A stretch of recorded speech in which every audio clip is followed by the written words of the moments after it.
Hi friend, কেমন আছো তোমরা সবাই? আশা করি ভালোই আছো। আমিও খুব ভালো আছি। এই গরমের মধ্যে মশলা জাতীয় খাবার খেতে কার বা এত ভালো লাগে বলো? মনে হয় যেন একটু হালকা পাতলা কোনো কিছু খাই। তাই আমি তোমাদের সাথে একটা হালকা পাতলা রেসিপি শেয়ার করব। দেখো, এখানে আমি নিয়েছি মটর ডাল। আর এই ডালটা ভিজতে অনেকটা টাইম লাগে, যার জন্য আমি আজকে সারা রাত এটা ভিজিয়ে রেখে দেবো। সারা রাত ভিজালে কী হবে, এই মটর ডালটা জলের সাথে ঠিকঠাক ভিজবে। আর আমার মিক্সচার করতেও ভালো হবে। আর প্রথম কথা, মিক্সচার করতে তো ভালো হবেই, দ্বিতীয় কথা হলো এটা বড়াটাও ভালো হবে। যার জন্য আজকে আমি ভিজিয়ে রাখছি, কাল সকালে তোমাদের রেসিপিটা করে দেখাবো। দেখো, সারা রাত ভেজানোর পর ডালটা দেখো কতটা ফুলে গেছে। আর জলটাও কমে গেছে, কারণ ডাল জল টেনে নিয়েছে। আর এর জন্য মিক্সচার করতেও আমার সুবিধা হবে। আর তোমাদের হাতে যদি টাইম না থাকে, তোমরা 6-7 ঘন্টা ভিজিয়ে রাখতে পারো গরম জলে, সেটাতেও হবে।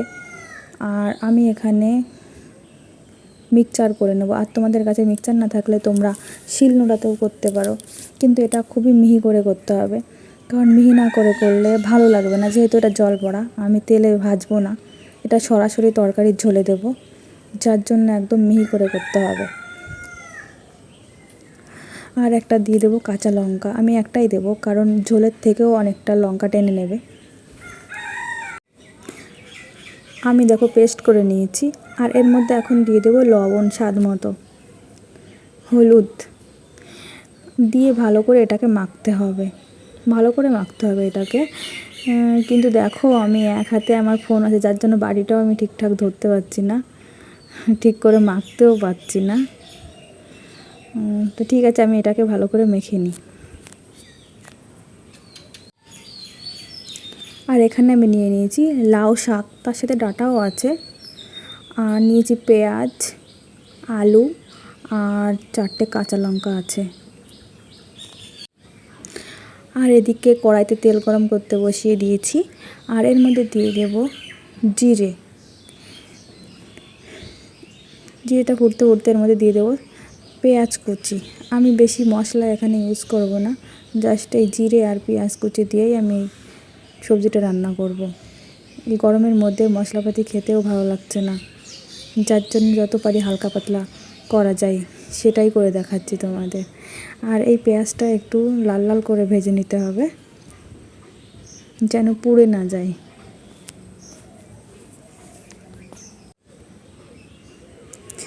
এই যে পেঁয়াজ কুচিগুলো ভেজে নিয়েছি, এখন এর মধ্যে দিয়ে দেবো আলু আর কাঁচা লঙ্কা, দিয়ে একটু ভালো করে নেড়ে নেব।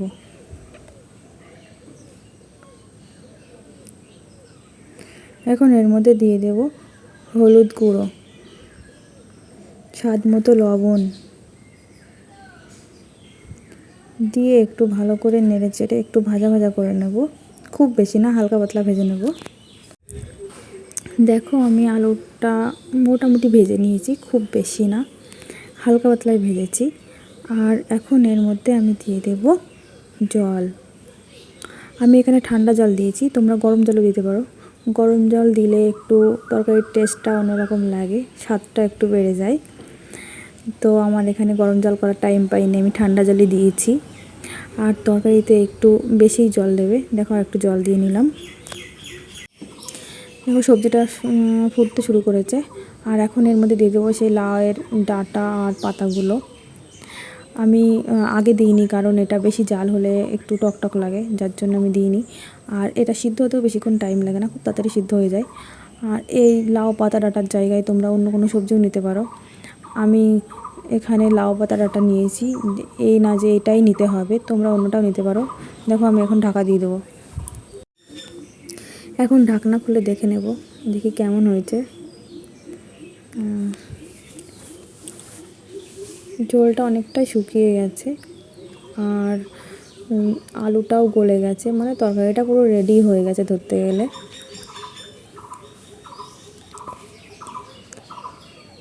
দেখো, আর এখন আমি সেই ডালের বড়াগুলো আমি দিয়ে দেব। আমি যেটা মাখানো তোমাদের দেখাতে পারিনি, এখনও আমি এক হাতে ফোন নিয়ে ভিডিও করছি আর এক হাত দিয়েই রান্না করছি। দেখো, এইগুলো এক এক করে দিয়ে দেবে, একটু দূরে দূরে দেবে যাতে মিশে না যায়।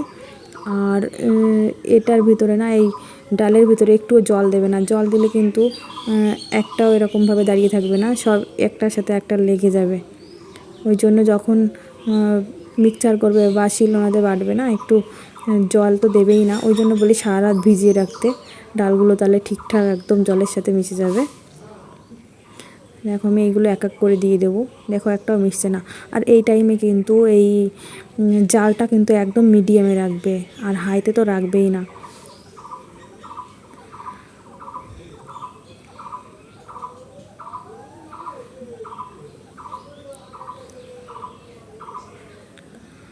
আমার দেওয়া হয়ে গেছে, এখন আমি এটা ঢেকে দেব কিছুক্ষণের জন্য। এখন আমি ঢাকনা খুলে দেখে নেব কী অবস্থা। দেখো দেখো আমি যেমন দিয়েছিলাম তেমনই আছে, কোথাও একটার সাথে একটা লাগেনি,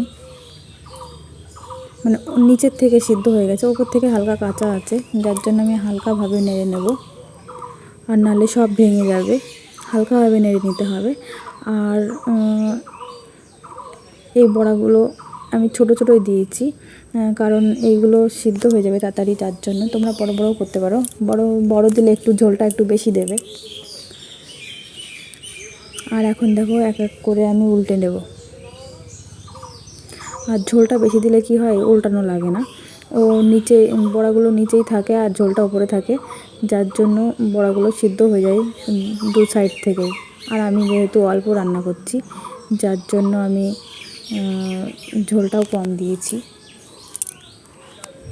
আর এখন আর একটু ঢাকা দিয়ে হতে দেবো। এদিকে আমার রান্নাও হয়ে গেছে, আমি নামিয়েও নিয়েছি। দেখো কেমন হয়েছে, তোমরা প্লিজ আমাকে বলো কমেন্ট করে।